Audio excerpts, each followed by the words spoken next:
Bismillahirrahmanirrahim. Assalamu alaikum dear students. Hope you are fine and doing well. I am Sana Arslan from University of Education, Lower Mall campus. Your major course in painting is thesis, for which the course code is FINE 4125. For practical आपको जो है वो may be आप उसमें कुछ symbols का इस्तेमाल करें तो आज का जो लेक्चर है that is about the conventional and natural symbols. इससे पिछले लेक्चर में मैंने सिम्बल्स के बारे में ओवरऑल आपसे बात की कि किस तरह के सिम्बल्स हो सकते हैं, पेंटिंग में कैसे इस्तेमाल होंगे और किस तरह से वो मीनिंगफुल होते हैं। So today I will talk about the conventional and natural symbols. Before starting with the topic, I will discuss the course outline with you, which you can see on your screen. Thesis should represent a significant body of independent creative work. आप independent creative work show करेंगे। आप कोई भी topic choose करने के लिए free हैं। जो भी आप topic choose करेंगे और उस पर paintings बनाएंगे उसको आप defend भी करेंगे और explain भी करेंगे। ना सिर्फ अपने कॉन्सेप्चुअल फ्रेमवर्क को बल्कि जो प्रोसेस आपने किया है जिसके थ्रू आपने फाइनल कॉन्सेप्चुअल पेंटिंग्स प्रेजेंट करनी है उनको भी आप डिफेंड करेंगे as well as the project outcome. Assignment आपकी ये है कि you have to make conceptual painting और फिर आप उसको एक्सप्लेन करें और डिफेंड करें जो भी आप कॉन्सेप्चुअल आर्ट वर्क प्रोड्यूस करते हैं। सिंबल्स इन आर्ट किस तरह के हो सकते हैं? सॉलिड रिकग्नाइजेबल थिंग्स इस्तेमाल की जा सकती हैं एज सिंबल्स, जैसा कि animal, a plant, an object. Animal, plant, object recognisable चीज़ें हैं, सॉलिड चीज़ें हैं, इनको आप एज अ सिंबल यूज़ कर सकते हैं अपने आर्ट में।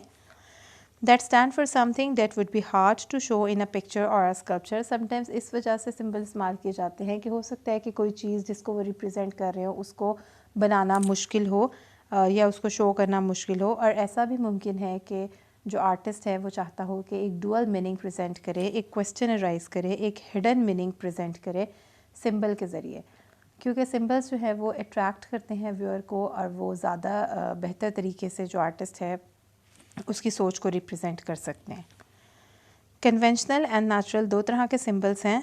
The answer is not the same for all symbols since some are conventional and some are natural.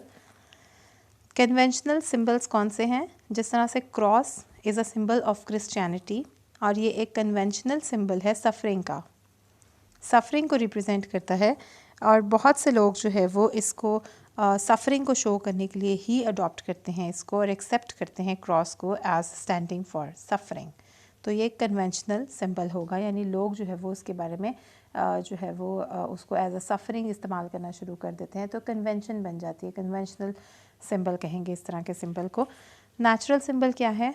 जैसे सन है वो symbol of life and strength है, रिवर एक symbol of eternal change and flow है।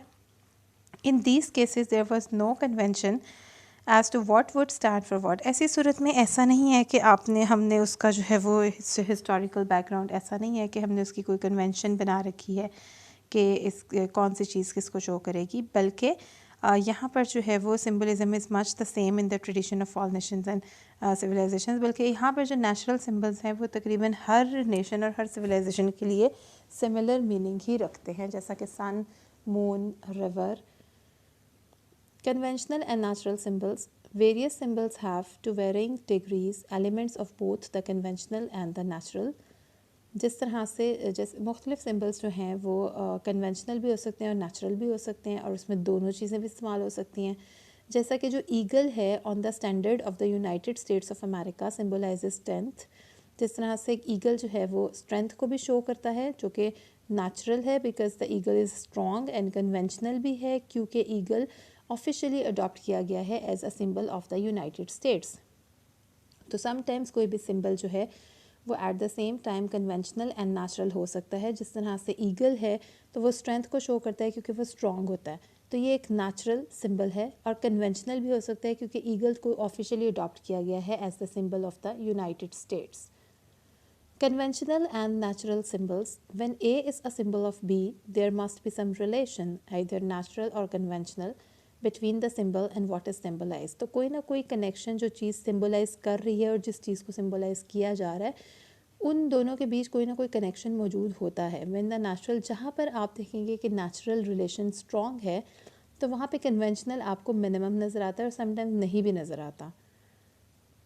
यहाँ पे आप स्क्रीन पे कुछ पेंटिंग्स देखेंगे जिसमें आपको ये आइडिया होगा कि सिंबल्स किस तरह से इस्तेमाल किए जा सकते हैं। तो ये अली अज़मत की पेंटिंग है। यहाँ पर सिंबॉलिक मीन्स में ये जो आगे आपको दरख्त नज़र आ रहा है, ट्री प्लांट नज़र आ रहा है ये भी एज अ सिंबल यूज़ हो रहा है। उसके अलावा जो बैकग्राउंड में रेड कलर का इस्तेमाल किया गया है और जितनी शार्प इंटेंसिटी के साथ इस रेड कलर को यूज़ किया गया है, ये सब सिंबलाइज करते हैं और इशारा करते हैं मीनिंग ऑफ द स्टोरी की तरफ, meaning of the subject matter की तरफ। तो subject matter in a painting is very important और उसके साथ साथ जो सिंबॉलिक मीनिंग है वो भी बहुत अहमियत का हामिल है। ख़ास तौर पे जो कलर्स हैं उनकी कोई ना कोई सिंबॉलिक उनका कोई ना कोई सिंबॉलिक मीनिंग होता है जो थॉरली पूरी स्टोरी को बयान करता है। अगर आप एक ही पेंटिंग में रेड कलर यहाँ पे जैसे बैकग्राउंड में लगाया गया है, अगर आप सोच के देखें कि यहाँ पर रेड की जगह बिल्कुल वाइट हो, तो आप बिल्कुल एक ऑपोजिट थीम को जो है वो समझेंगे। और अगर ये जो आगे आपको नज़र आ रहा है सिंबल, इसको भी अगर चेंज कर दिया जाए या ओमिट कर दिया जाए तो भी पेंटिंग का मुकम्मल तौर पे मतलब बदल जाता है। सो अली अज़मत की पेंटिंग में सिंबल्स का इस्तेमाल बारहा किया गया है। कलर्स को भी बड़े खूबसूरत तरीके से समटाइम्स टेक्सचर्ड और समटाइम्स फ्लैट बैकग्राउंड्स के साथ जो है वो यूज़ किया जाता है। बड़े शार्प कलर्स होते हैं और ये टिपिकल है उनकी पेंटिंग स्टाइल को रिप्रेजेंट करते हैं और इनकी पेंटिंग्स को देखते ही अंदाज़ा हो जाता है कि these are the works of Ali Azmat. यहाँ पर आपको एक और पेंटिंग नज़र आ रही है जहाँ पे कलर्स का इस्तेमाल किया गया है इन द सिंबॉलिक वे। तो कलर्स जो हैं वो आपके इमोशंस, आपकी फीलिंग्स को रिप्रेजेंट करते हैं। उनके ज़रिए नॉन रिप्रेजेंटेशनल पेंटिंग्स बनाई जा सकती हैं और जो है वो मीनिंग इंटरप्रेट किया जा सकता है। Here again you can see another painting of Ali अज़मत, जिनकी रेड वाली पेंटिंग अभी मैंने आपसे डिस्कस की है। तो यहाँ पर अगैन पीछे जो ग्रीनरी है, जो फ्लैट बैकग्राउंड है वाइट कलर का एंड विच इज़ जो कि रिपीट किया गया है in the shirt of the artist himself. Artist ने अपना सेल्फ पोर्ट्रेट बनाया है एंड उन्होंने अपना जो हाथ है वो दिल के मकाम पे रखा हुआ है। तो it is again symbolising some thought. और पीछे जो है वो एक क्रो को बनाया गया है उसकी बैक साइड से, और but still you can see the face जो कि उसने मोड़ा हुआ है। तो ये सारी चीज़ें इस तरह के सिंबल्स का इस्तेमाल करके आर्टिस्ट अपनी जो थिंकिंग है उसको, अपने इमोशंस को जो है वो रिप्रेजेंट करता है और व्यूअर तक अपनी बात पहुंचा सकता है। Here again you can see another painting जहाँ पे सिंबल का यूज़ किया गया है और यहाँ पर जो बैकग्राउंड में सिंबल यूज़ किया गया है उसका साइज़ बहुत बड़ा है।